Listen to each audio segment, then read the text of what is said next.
जी। हाँ साथियों, warm welcome करते हैं हम अनअकैडमी एंड वाईफाई स्टडी 2.0 की तरफ से। हमारे आदरणीय, हमारे सम्माननीय एक ऐसे शिक्षक और ऐसे मार्गदर्शक का जिन्होंने अपनी नौकरी की वो ऊंचाई प्राप्त की है जिसके आप सपने देखते हैं। कहते हैं कि अगर आप आईएएस बन जाएं तो क्या है, आप कलेक्टर बन भी जाएं तो क्या है, आपको अपनी नौकरी के अपेक्स पर जब पहुंचना होता है तो ख्वाब होता है कि आप चीफ सेक्रेटरी तक पहुंचे। और साथियों, सर हरियाणा राज्य के एडिशनल चीफ सेक्रेटरी रह चुके हैं। इसी के साथ साथ साथियों कहते हैं कि यदि आप यूपीएससी की तैयारी करने का सपना देख रहे हैं, आपने प्रीलिम्स पास कर लिया, मेंस पास कर लिया, तो आपको जिस डर से होकर गुजरना होता है दैट इज कि आप वहां इंटरव्यू बोर्ड का सामना करें। तो साथियों, हमारे लिए सौभाग्य इस बात का कि सर जो हैं वो फॉर्मर यूपीएससी बोर्ड मेंबर भी रह चुके हैं। तो आज हमारे लिए बहुत गोल्डन अपॉर्चुनिटी है सर के साथ बात करना, क्योंकि प्रशासक अपने नजरिए से कैसे देखता है समस्याओं को, और आपने इतना बड़ा अनुभव लिया है तो ये बात हमारे लिए जरूर जानने की होगी। इसी के साथ साथ दूसरी जो महत्वपूर्ण चीज आज हम अपने साथ में जानेंगे सर के थ्रू, वो ये होने वाली है कि सर जब आप इंटरव्यू बोर्ड में बैठते हैं तो आप स्टूडेंट्स में ऐसी कौन सी चीज नोटिस करते हैं, क्योंकि बहुत से विद्यार्थी तैयारी शुरू करने से पहले ही यूट्यूब या सोशल मीडिया के माध्यम से इंटरव्यूज को देखते हैं और अपने कैलिबर को नापने की कोशिश करते हैं। तो उन्हें लगता है कि पता नहीं कभी मैं इंटरव्यू में जाऊंगा तो पता नहीं मुझ में ऐसी कौन सी चीज नोटिस की जाएगी जो शायद इंटरव्यूअर को पसंद आए। तो साथ सर आज हमारे साथ आपकी जो बात है यह हमारा परम सौभाग्य है। तो कृपया करके आज हमारे प्रश्नों को हम छोटे छोटे तरीके से आपके साथ साझा करेंगे, तो आप अपनी आवाज से हमारे सभी छात्रों का एक तो सर हौसला अफजाई करें। Warm welcome sir. धन्यवाद बहुत बहुत अंकित जी, और आपके मध्य में और सभी बच्चों के मध्य में आकर मुझे हार्दिक प्रसन्नता हो रही है। सर हम आज के इस सेशन में आपसे कुछ बच्चों से जुड़े हुए ऐसे सवाल पूछेंगे जो हर प्रिपरेशन करने वाले विद्यार्थी के मन की जिज्ञासा का विषय होता है। चूंकि हम जिस मुद्दे को लेकर आज डिस्कस करने जा रहे हैं वो है जीएस पेपर 4, जिसमें एथिक्स पूछा जाता है। मैं क्वेश्चन आंसर से रिलेटेड जानकारी तो पूछूंगा ही आपसे, लेकिन व्यवहारिक रूप से सबसे पहली चीज जो मैं आपसे जानना चाहूंगा सर, कि एक अच्छे एस्पिरेंट में कौन सी ऐसी चीजें होनी चाहिए जिससे वो एक अच्छा प्रशासक बन सकता है। आप उस पॉइंट को किस नजरिए से देखते हैं? माना कि बच्चे पढ़ाई करते समय नोलन कमेटी की रिकमेंडेशंस को बहुत अच्छे से पढ़ते हैं, साथ में तैयारी करते समय इंटीग्रिटी, ऑब्जेक्टिविटी, इन शब्दों को भी बहुत अच्छे से समझते हैं, लेकिन सर आप एज एन बोर्ड मेंबर जब आप रहे तो आपने किन चीज़ों पर ध्यान दिया? क्या होना चाहिए एक कॉम्पिटिटर के अंदर, एक स्टूडेंट के अंदर, कि वो अपने आप को प्रशासक के लिए फिट पा सकता है? जी, तो अंकित जी बहुत ही अच्छा प्रश्न है, और ये प्रश्न जो है जिज्ञासा सभी के मन में अक्सर होती है। तो इंटरव्यू बोर्ड पर लगभग 5 साल तक मैं जो हूँ यूपीएससी में रहा, और उस दौरान में जैसा कि आप जानते हैं यूपीएससी बोर्ड में 5 मेंबर्स होते हैं, और अलग अलग सर्विसेज से होते हैं, अलग अलग विषयों से होते हैं, एजुकेशन से भी होते हैं, कुछ पुलिस से, कुछ फॉरेन सर्विस से, कुछ इंडियन एडमिनिस्ट्रेटिव सर्विस से। सबसे पहली चीज जो बच्चों के अंदर हम लोग देखते हैं कि वो क्या रैशनल है, क्या वो सेक्युलर है, और क्या वो एथिकल है। ये 3 चीजें सबसे महत्वपूर्ण है। क्या वो अपने आंसर देते समय रैशनलाइज कर सकता है किसी इशू को, क्या वो धर्मनिरपेक्ष है, सेक्युलर है कि नहीं है, या उसकी बातों से कुछ ऐसा लगता है कि उसका किसी एक की तरफ जो है ज्यादा रुझान है। तीसरी बात ये कि वो एथिकल होना चाहिए। उसके लिए हम लोग ये करते हैं कि उनके सामने कुछ एथिकल डायलेमा की सिचुएशंस डालते हैं और उससे पूछते हैं कि अगर आपके सामने ये परिस्थिति होती है तो आप उस हालत में अपने आप को कैसे रिएक्ट करेंगे, उस चैलेंज को कैसे मीट करेंगे। तो उसके उत्तर से फिर हम लोग को ये अंदाजा लग जाता है कि ये अफसर जो है इसकी नॉलेज, स्किल्स और एटीट्यूड्स क्या है। 3 ही चीजें जरूरी हैं एबिलिटी के लिए। पहली है नॉलेज, दूसरी है स्किल, तीसरी है एटीट्यूड। तो एटीट्यूड के अंदर जैसे मैंने बता दिया कि उसके अंदर सेक्युलरिज्म होना चाहिए, रैशनलिज्म होना चाहिए और एथिक्स होना चाहिए। साथ में उसकी बातों से क्या हमको कुछ और वैल्यू सिस्टम जो कि एक आइडियल सिविल सर्वेंट के अंदर होना चाहिए, जैसे कि सबसे पहला लीडरशिप क्वालिटीज, दूसरा अकाउंटेबिलिटी, तीसरा एम्पैथी, चौथा कंपैशन, और पांचवा जो है, क्या वो रोल मॉडल के रूप में सिद्ध हो सकता है या नहीं हो सकता। तो तरह तरह के प्रश्नों को पूछने से हम लोग को एक तो नॉलेज उनकी पता चल जाती है, और साथ ही साथ उसको बोलने की स्किल्स कैसी हैं, कैसा वो बोल सकता है उसके बारे में, और एटीट्यूड। तो ये तीन चीजें जो है सबसे महत्वपूर्ण होती है। और इंटरव्यू में खास तौर पर ध्यान जो है हम लोग ये देखते हैं कि वो कंट्रोवर्शियल क्वेश्चन अगर हम पूछते हैं उसमें वो कैसे रिएक्ट करता है। कंट्रोवर्शियल क्वेश्चन कई विषयों पर हो सकते हैं, जैसे कि हम उनसे पूछ लेते हैं डिमोनेटाइजेशन के बारे में आपका क्या ख्याल है, रिजर्वेशन पॉलिसी के बारे में क्या ख्याल है, करप्शन के बारे में आपका क्या ख्याल है, सर्जिकल स्ट्राइक के बारे में क्या ख्याल है, आर्टिकल 370 के बारे में क्या ख्याल है, सीए रजिस्टर के बारे में आपका क्या हाल है, जीएसटी के बारे में आपका क्या विचार है। तो जो ऐसे सब्जेक्ट होते हैं जिसमें कि प्रोज एंड कॉन दोनों हो सकते हैं, तो वहां पर हम ये देखते हैं क्या वो रैशनली एनालाइज कर सकता है कि नहीं, कि दोनों पक्षों के बारे में वो बताए। तो आइडियल आंसर वो होता है जब वो दोनों प्रोज कॉन बताए, और उसके बाद अगर इंटरव्यू बोर्ड इंसिस्ट करता है कि नहीं आप अपना व्यू दीजिए, तो उस हालत में उसको हमेशा ऑफिशियल लाइन ही फॉलो करनी चाहिए। कभी भी गवर्नमेंट का क्रिटिसिज्म नहीं होना चाहिए। और मैं ये बात बड़े ही अदब के साथ कहना चाहूंगा कि जो इंटरव्यू है या रिटन एग्जामिनेशन है उसमें रिस्क मत लीजिए। रिस्क लेने के लिए आपके पास 35 साल पड़े हुए जब आप एक बार सिलेक्ट हो जाएंगे, लेकिन यहां रिस्क मत लीजिए। यहां पर आपको जो चीज रैशनल लगे, ऑफिशियल लाइन लगे, उसको फॉलो करें, लेकिन जब आपसे कहा जाए तो आप दोनों पक्षों को उजागर करें। सर आपने एक ही आंसर में इतनी सारी बातें रख दी है ना कि अगर कोई जीवन पर्यंत आपकी इस वॉइस को काट करके और पन्ने पर लिख कर रख ले, तो मुझे लगता है कि आपकी ये पंक्तियां हैं ना वो उसके जीवन का मार्गदर्शन बन जाएंगी। सर मैं अपने मतलब छोटा मोटा तजुर्बा सर मुझे पढ़ाने का है, मैं बच्चों को कहते समय इन बातों को पता नहीं कितने सारे शब्दों का उपयोग करूंगा तब जाकर कुछ कह पाऊंगा। आपने शुरुआती 3 शब्दों में सर उसे आपने कहा बच्चे को तार्किक यानी रैशनल होना चाहिए, पंथ निरपेक्ष हो यानी कि सेक्युलर होना चाहिए, और जो तीसरी सबसे बात आपने सर इंपॉर्टेंट कही जो अक्सर बच्चे मिस कर जाते हैं कि वो अपनी एबिलिटीज में कितना एथिकल है, उसकी बातों में भ्रष्टाचार जैसी चीजों का कितना स्थान है। क्योंकि आज के परिप्रेक्ष्य में उन पदों को बहुत ज्यादा इज्जत समाज में दी जाती है जिनसे भ्रष्टाचार की बू आती है। सर ये बहुत बार ऐसा देखा गया है, जब सब सर्विसेज समाज की ही सेवा करने के लिए बनी हैं, तो ये देखा जाता है कि आप कौन से विभाग के अंदर कौन से पद पर जा रहे हैं, उस आधार पर समाज आपको देखकर आंखें खोलता है। आपने तीनों बातों में कहा कि एक विद्यार्थी में अगर ये 3 चीजों को लेकर के स्पष्टता है तो वो एक अच्छा कैंडिडेट है इंटरव्यू बोर्ड की नजर में। सर बहुत अल्टीमेट आपने बातें बताई, और निश्चित ही मेरे जितने भी इस समय लिसनर हैं, स्टूडेंट्स हैं, वो आपकी इन बातों को सुन रहे होंगे और मुझे पूर्ण विश्वास है कि वो इन बातों को अपने जीवन में लाएंगे। सर अब इसी से जुड़ी हुई बातें मैं अपने सारे साथियों को एक बात और बताना चाहूंगा सर आपके ही माध्यम से, कि कल आपका एक और सेशन हमने आपसे निवेदन करके मांगा है, वो एक स्पेशल क्लास के माध्यम से होने जा रहा है, जिसमें हम कुछ क्वेश्चंस का, क्योंकि आपने जैसे अभी बातें बोली कि मेंस का आंसर लिख रहे हो या इंटरव्यू में आप हों, तो आपकी बातों से झलकना चाहिए कि आप तार्किक हैं, आपके आंसर में ये दिखना चाहिए कि आप सेक्युलर हैं, आपके व्यवहार से ये परिणीत होना चाहिए कि आप एथिकल हैं। तो सर हम कल कुछ क्वेश्चंस के माध्यम से, क्योंकि मेंस में जिस तरह के प्रीवियस ईयर क्वेश्चंस आए हैं उन्हें सर हम एक फ्री स्पेशल क्लास आपकी आज्ञा से करना चाहेंगे, जिसमें हम बच्चों के साथ उन क्वेश्चंस का डिस्कशन करेंगे और आपकी राय जानेंगे कि उसमें किस तरह से फ्रेमिंग होनी चाहिए थी, केस स्टडी में किस प्रकार से आपका मार्गदर्शन हमें मिलेगा। तो सर मैंने बच्चों को आपके माध्यम से इन्फॉर्म कर दिया है। मैं टेक्निकल टीम से निवेदन करूंगा कि उस क्लास का लिंक वो कमेंट बॉक्स में पिन कर दें, ताकि अभी की अभी जाकर बच्चे अपने आप को उस क्लास के लिए एनरोल कर लें। सर मैं आगे बढ़ता हूं। सर निवेदन एक और है आपसे, आपने जो बातें बताई ना सर, ये पढ़ने में सुनने में बहुत सुनने में अच्छी लगी सर, मुझे बहुत अच्छी लगी है ना, लेकिन सर ये बच्चों में क्या पढ़ने से आ जाती हैं क्या, या फिर इनका डेवलपमेंट धीरे धीरे किया जाता है?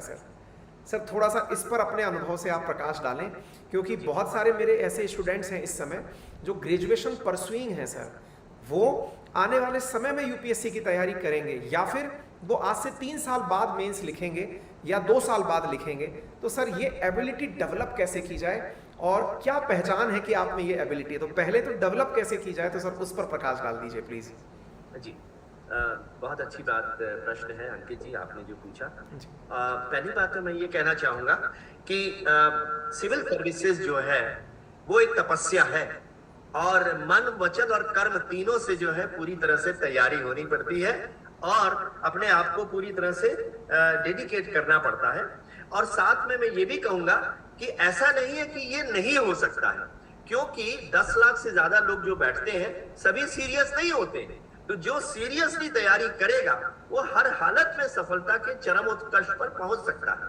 मुझे याद है कि मैं जब यूनिवर्सिटी में स्विमिंग पूल का मेंबर बना तो स्विमिंग पूल के आइडेंटिटी कार्ड के अंदर एक बहुत ही सुंदर लोगो लिखा गया था, जिसको कहते हैं वचन कहते हैं। तो वो जो था, सारे शब्द एक एस से स्टार्ट होते थे, लेटर एस से, और उसमें लिखा हुआ था sincere systematic swimming secures sure success. वही चीज सिविल सर्विसेज के लिए है, sincere systematic study secures sure success. तो ये चीज अगर सिस्टमैटिक ढंग से आप करेंगे तो हर हालत में 1 साल की अवधि चाहिए आपको। 1 साल की अवधि लीजिए, 2 नावों पर पैर मत रखिए। अक्सर लोग सर्विस भी करते रहते हैं, जॉब भी लेते हैं और साथ में सिविल सर्विसेज। मैं ये नहीं कहता कि ये असंभव है, लेकिन इसमें क्या होता है कि मन जो है वो विचलित होता है, वो समझ नहीं पाता किधर मुझे जाना है। तो सर्विस जो है उसको बाद में करने के लिए आपके पास समय होगा। आप सिविल सर्विसेज की तैयारी पूरी तरह से करिए।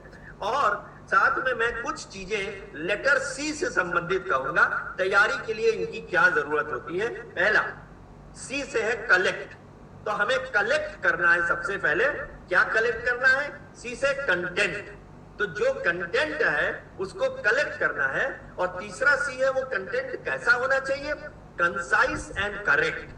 मैं इसको थोड़ा सा और विस्तृत रूप से कहता हूं कि आजकल इंटरनेट का जमाना है, यहां पर इस समय इतना ज्यादा मटेरियल है कि वो पढ़ना असंभव है। और कुछ फ्लाई बाय नाइट ऑपरेटर्स हैं जो बुक्स लिखते रहते हैं, जिनका काम सिर्फ बुक्स लिखना है, लेकिन उस बुक्स की क्वालिटी नहीं होती है।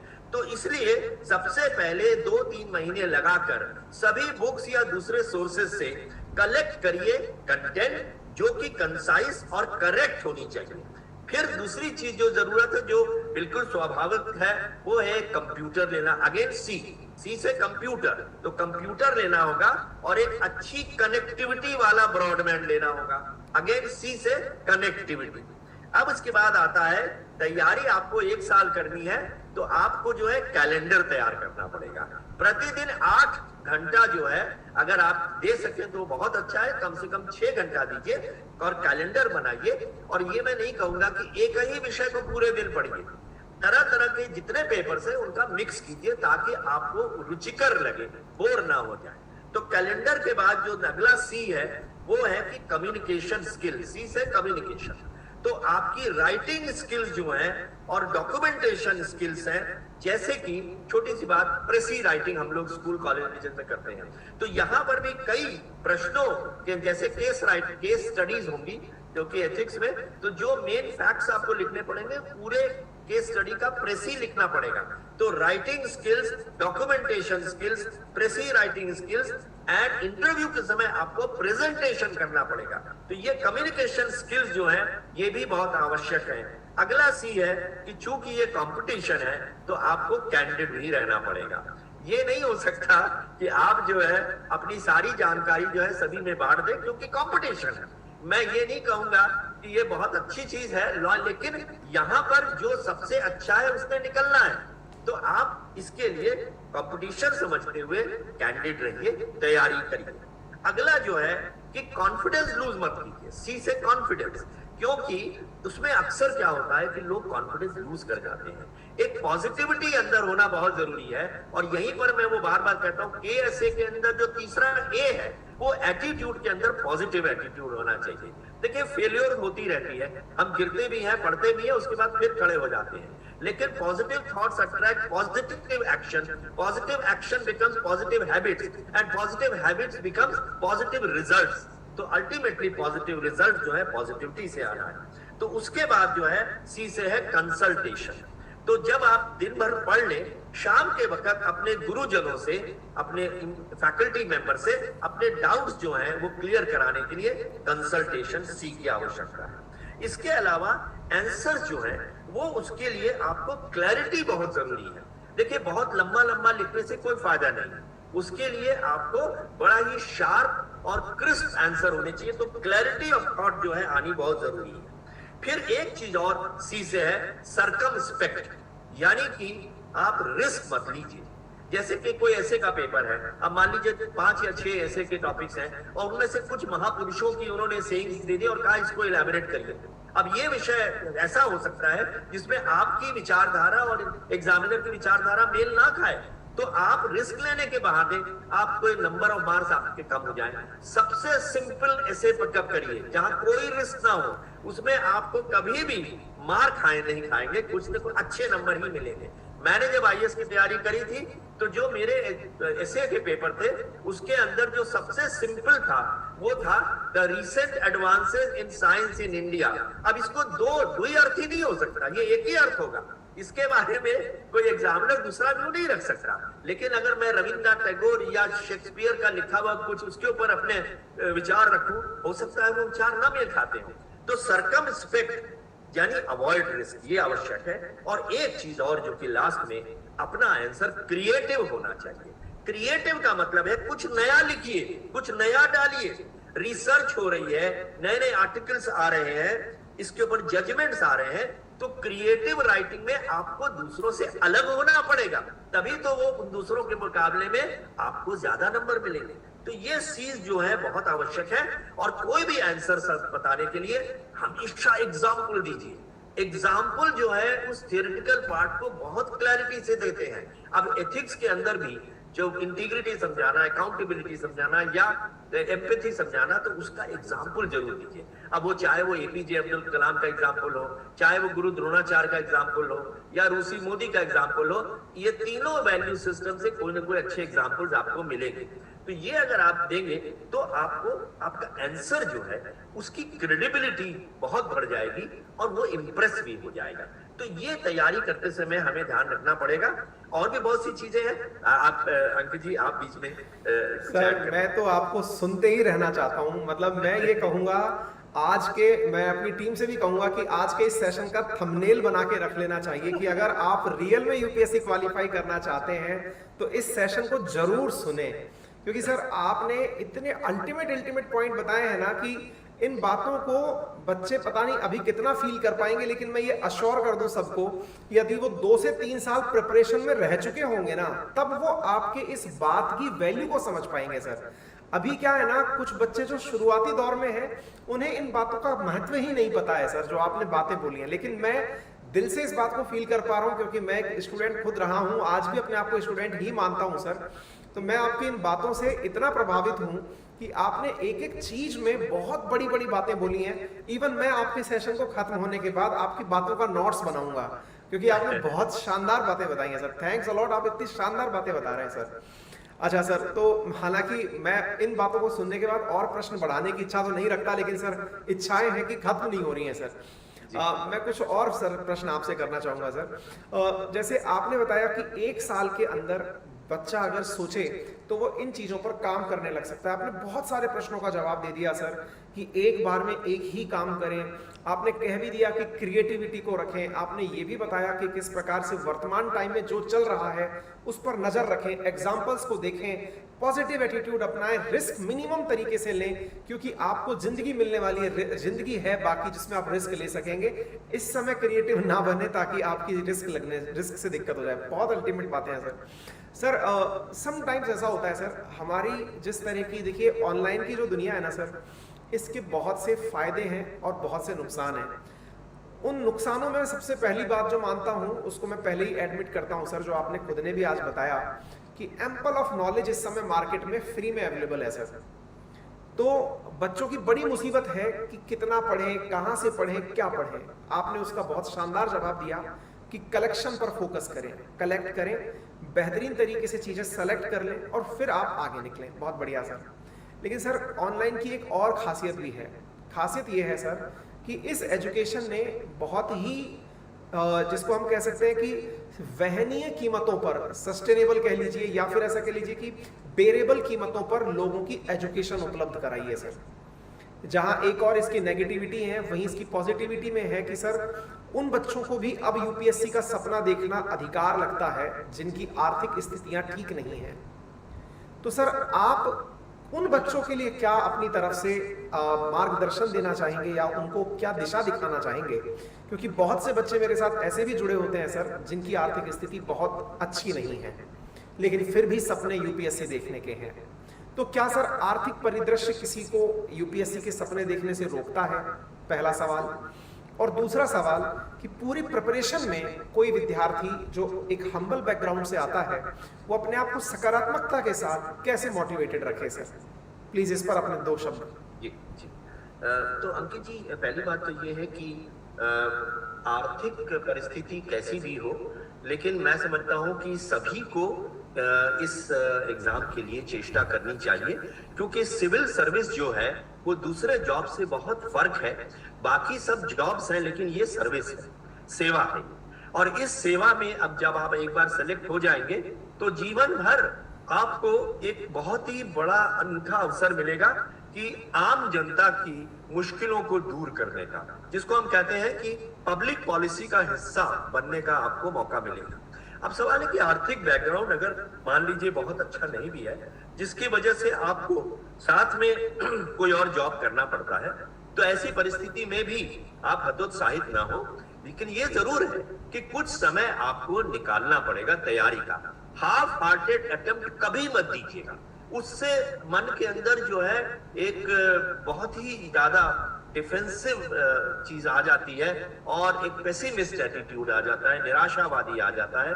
तो मैं इसीलिए बार बार जो कहता हूं कि एक पैर नाव में पैर रखिए, लेकिन अगर आर्थिक परिस्थिति नहीं है और आपको कोई ना कोई ऑक्यूपेशन लेना ही है तो जरूर लीजिए, क्योंकि घर की परिस्थिति ऐसी हो सकती है। लेकिन फिर समुचित समय निकालिए कि तैयारी के लिए। यह हो सकता है कि 1 वर्ष में तैयारी ना करके आप 2 वर्ष में तैयारी कर लीजिए, धीरे धीरे कर लीजिए तो भी जो है, लेकिन ध्येय और अपना लक्ष्य जरूर रखिए कि आपने सिविल सर्विस में आना है। और रूरल बैकग्राउंड से कोई फर्क नहीं पड़ता है। इंटरव्यू में पहली बात है लैंग्वेज का कोई फर्क नहीं है, वहां पर पूरे भारतवर्ष की सारी भाषाओं में इंटरव्यू हो सकता है।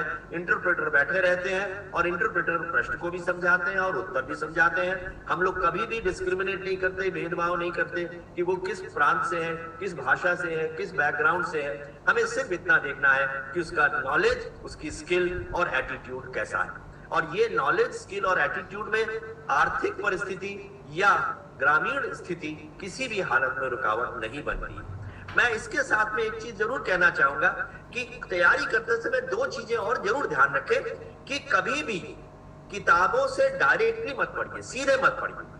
किताबों को, जो मैंने जैसे कंटेंट कहा, तो किताबें जितनी इकट्ठा कर सकते हैं या मटेरियल उनको इकट्ठा करिए, 2-3 महीने लगाइए, उनसे बड़े स्पष्ट और अच्छे नोट्स अपने हाथ से लिखे हुए तैयार कीजिए। मुझे याद है मेरे पिताजी उस समय भी मुझसे हिंदी और अंग्रेजी के सुलेख लिखवाते थे। तो लैंग्वेज जो है एक तो इंप्रूव होती है और कैलीग्राफी भी आती है, यानी कि बहुत ही सुंदर लिखने से।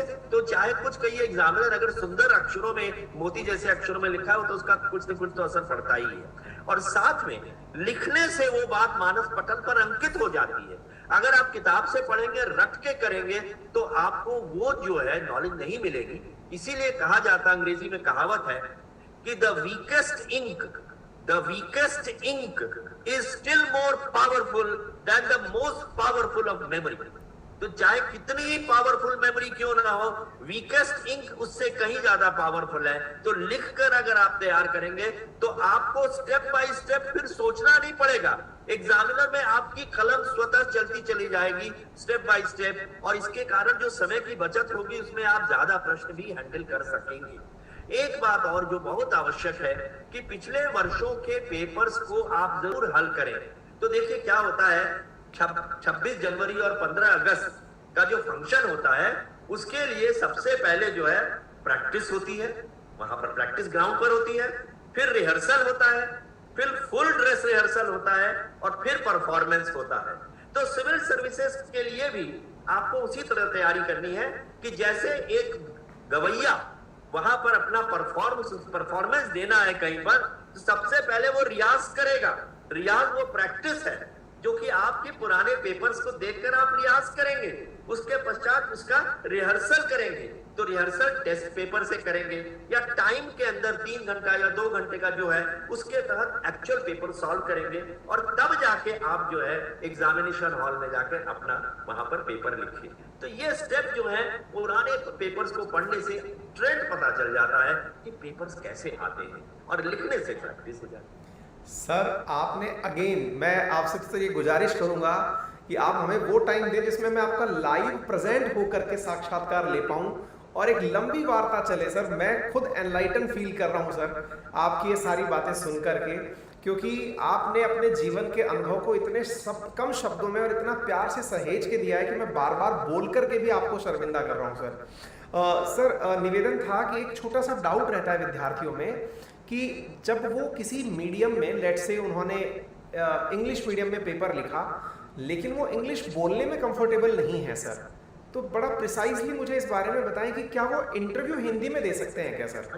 जी बिल्कुल बिल्कुल। अच्छा, मेंस उन्होंने इंग्लिश में लिखा है, इंटरव्यू हिंदी में दे सकते हैं? जी, इंटरव्यू के लिए उसको अपनी भाषा जो भी उचित समझता है वो वहां देता है। और मैं एक चीज और बताऊं कि वहां पर हम एग्जामिनर ये वहां पर इंटरव्यू बोर्ड कभी नहीं देखता कि उसकी जो है भाषा पर कितनी उसकी पकड़ है या महारत है। हम लोग अक्सर जैसे टेक्निकल वर्ड्स होते हैं, अब उसने हिंदी का कहा है लेकिन अंग्रेजी के टेक्निकल वर्ड इस्तेमाल कर सकता है, कोई ऐसी बात नहीं। हम लोग उसको वातावरण बहुत सहज बनाते हैं, उसको एट ईज कर देते हैं ताकि वो अपना बेस्ट परफॉर्मेंस वहां पर दे सके। लेकिन ये बात जरूर मैं कहूंगा कि 20 मिनट का इंटरव्यू होता है, 20 से 25 मिनट से ज्यादा नहीं होता है, तो कुछ बातों का इंटरव्यू में ध्यान रखना बहुत आवश्यक है। पहला ये कि जो भी क्वेश्चन पूछा जाए उसको पहले अपने मनन करें और तब उसका आंसर सोच कर दें, और सोच कर देने के समय मन ही मन में उसका आंसर ये देखें कि उसके आंसर के कितने हिस्से हैं, पार्ट हैं। सबसे इंपॉर्टेंट पार्ट सबसे पहले आना चाहिए, यानी प्रायोरिटाइज कीजिए अपने आंसर को। जो सबसे कम महत्वपूर्ण है वो बाद में आना चाहिए, नहीं तो क्या होगा कि उसको लगेगा कि जो सबसे महत्वपूर्ण बात है उसको पता ही नहीं है। तो सबसे महत्वपूर्ण बात सबसे पहले बताएं, उसके बाद जो है वो दूसरे प्रश्नों के बारे में उत्तर दें। और जैसे मैंने कहा कि जब भी जो करंट अफेयर्स हैं, इंटरनेशनल अफेयर्स हैं, या हॉबीज के बारे में, या अपने जहां का रहने वाला है, ये सब विषयों के बारे में पूरी तरह से उसको तैयारी होकर इंटरव्यू में जाना होगा। और इन्हीं के ऊपर जो है प्रश्न आते हैं, और हम लोग कभी भी ये नहीं सोचते कि इसका रूरल बैकग्राउंड है या इसको लैंग्वेज के कारण कोई प्रॉब्लम आ रही है। लैंग्वेज अपनी चूज कर सकते हैं किसी भी तरह से, कोई दिक्कत नहीं। सर आपने जो बातें अभी बताई ना, ये निश्चित ही हमारे स्टूडेंट्स करेंगे, और मैं आपसे फिर से आपके माध्यम से बच्चों को याद दिलाना चाहूँगा सर कि कल हमारा एक सेशन और है रात्रि 9 बजे, जिसमें हम इसी प्रकार की बातों को जारी रखेंगे, क्योंकि यहाँ पर समय की कुछ लिमिटेशंस हैं। हम अपनी तकनीकी दिक्कतों के चलते आज आपका जो कीमती समय है उसे हम वेस्ट कर चुके हैं, उसके लिए ऑलरेडी क्षमा प्रार्थी हैं सर। तो कल हम जो रात को 9 बजे सेशन रखेंगे सर, उसमें हम स्पेशल क्लास में उस सेशन को रखने वाले हैं, और वो सेशन जो है वो सभी साथियों के लिए फ्री ऑफ कॉस्ट होगा, तो उसमें वो लोग कनेक्ट कर पाएंगे सर बहुत इजीली, क्योंकि उसमें हम कुछ प्रैक्टिस क्वेश्चंस भी करेंगे। सर जैसे आपने बहुत सारे लोगों को तरह तरह के एनवायरनमेंट में काम करते हुए देखा होगा, है ना, आपका वर्क एक्सपीरियंस काफ़ी व्यापक रहा है, क्योंकि आपने जैसा खुद ने बताया कि सिविल सर्वेंट एक सेवक होता है, उसे बहुत सारी सेवा करने का मौका मिलता है, सर्विस करता है रियल में वो। क्या सर कभी आपको ऐसा लगा कि सर्विसेज के जो चैलेंजेस हैं उनको ये एथिक्स का जो पेपर है ये बहुत अच्छे से डील करता है? यही कारण है कि यूपीएससी के कोर्स कैरिकुलम को प्लान करने वालों ने एथिक्स के पेपर को पहले ही रख दिया, ताकि वो समझ जाएं कि अपेक्षाएं आपसे क्या हैं। सर इस विषय पर, यानी एथिक्स के पेपर पर थोड़ी सी टिप्पणी आपकी हो जाए सर। जी जी जरूर। तो अंकित जी, सरकार ने, गवर्नमेंट ने, डीओबीटी ने और यूपीएससी ने यह आवश्यक समझा कि किसी भी पब्लिक सर्वेंट के लिए जो है एथिक्स जो है उसको उतार देना अपने जीवन में बहुत आवश्यक है। देखिए, लोग जो है पब्लिक सर्वेंट से क्यों मिलने आते हैं? वो इसलिए मिलने आते हैं भाववश, अभाववश और प्रभाववश, क्योंकि उनका श्रद्धा भाव है पब्लिक सर्वेंट के प्रति। उनको आज भी लगता है कि पॉलिटिशियन के मुकाबले में पब्लिक सर्वेंट उनको न्याय दिलवाएगा, तो भाववश है। दूसरा है अभाववश, कुछ न कुछ अभाव है उनके मन में, जैसे कि किसी को राशन कार्ड चाहिए, किसी को लाइसेंस चाहिए, किसी को, उस अभाव की पूर्ति करने के लिए वो पब्लिक सर्वेंट के पास आते हैं। और तीसरा प्रभाव है, जो कि पब्लिक सर्वेंट का प्रभाव होता है। इन्हीं 3 कारणों से जब आते हैं तो पब्लिक सर्वेंट को अगर एथिकल नहीं होगा तो जो पब्लिक पॉलिसीज गवर्नमेंट इंप्लीमेंट करना चाहती है वो पब्लिक पॉलिसी सही मायने में इंप्लीमेंट नहीं हो पाएगी। और पब्लिक सर्वेंट का नाम ही क्यों पब्लिक सर्वेंट है? क्योंकि he gets salary from the public exchequer। Public exchequer से उसको सैलरी मिलती है और पब्लिक एक्सचेकर के अंदर टैक्सेस जो पब्लिक अदा करती है उससे पैसा आता है। तो जब उसकी सैलरी ही पब्लिक टैक्सेस से आ रही है तो he is responsible to the public, that is why he is called public servant and he serves the people by enforcing rule of law। वो रूल ऑफ लॉ एनफोर्स करता है और तभी सभी के साथ जो है न्याय करता है। 4 पिलर्स हैं जिसके ऊपर पब्लिक सर्वेंट टिका हुआ है। पहला है ethos of service to the citizen, दूसरा ई है इक्विटी, दैट इज जस्टिस, तीसरा है efficiency, he has to be efficient and effective, और चौथा है ethics, he has to be transparent, he has to be ethical। तो ये जो एथिक्स के अंदर कोर वैल्यूज हैं छुपी हुई हैं, सरकार ने महसूस किया कि कुछ हमें स्टेप्स लेने चाहिए। पहला स्टेप्स तो ये लिया सरकार ने कि 2012 की जो नेशनल ट्रेनिंग पॉलिसी है उसके अंदर उन्होंने डाल दिया कि हर स्टेट गवर्नमेंट, हर डिपार्टमेंट एथिक्स के बारे में इंडक्शन लेवल पर और बाद में मिड सर्विस लेवल पर भी ट्रेनिंग उसको दी जाएगी। तभी जो है सर्विस के दौरान जो ये ट्रेनिंग के अंदर जो है एथिक्स और वैल्यूज का हिस्सा डाला गया है। दूसरा, सरकार ने ये स्टेप लिया कि सेकंड एडमिनिस्ट्रेटिव रिफॉर्म्स कमीशन का गठन किया। वीरप्पा मोइली उसके चेयरमैन थे और उन्होंने लगभग 15 रिपोर्टें दी। उनमें से एक रिपोर्ट एथिक्स एंड वैल्यूज पर है, एक सिटीजन सेंट्रिक एडमिनिस्ट्रेशन पर है। इसी प्रकार से तो उन्होंने भी एथिक्स और वैल्यूज का महत्व जो है उजागर किया। और तीसरा स्टेप उन्होंने जो लिया वो कंपलसरी पेपर GS4 को लाकर कि महत्व पब्लिक सर्वेंट समझे कि भाई इसके बगैर तुम जो है सर्विस नहीं कर सकते, और अगर उसके बाद भी तुम अगर अनइथिकल होते हो then you will have to pay the price, क्योंकि हर एक के लिए कॉन्डक्ट रूल्स रखे हुए हैं। तो पहले सोच के आना चाहिए। सर निवेदन है कि हम आखिरी मिनट में हैं। मैं बच्चों को इस आखिरी मिनट में एक अंतिम मैसेज ये दे रहा हूं कि सर की इतनी ही इंटरेस्टिंग बातों को कल हम कंटिन्यू करने वाले हैं, जिसका लिंक हमने कमेंट बॉक्स में दे दिया है, क्योंकि बातें हमारे पास खत्म नहीं होंगी, क्योंकि क्यूरोसिटी भर चुकी है।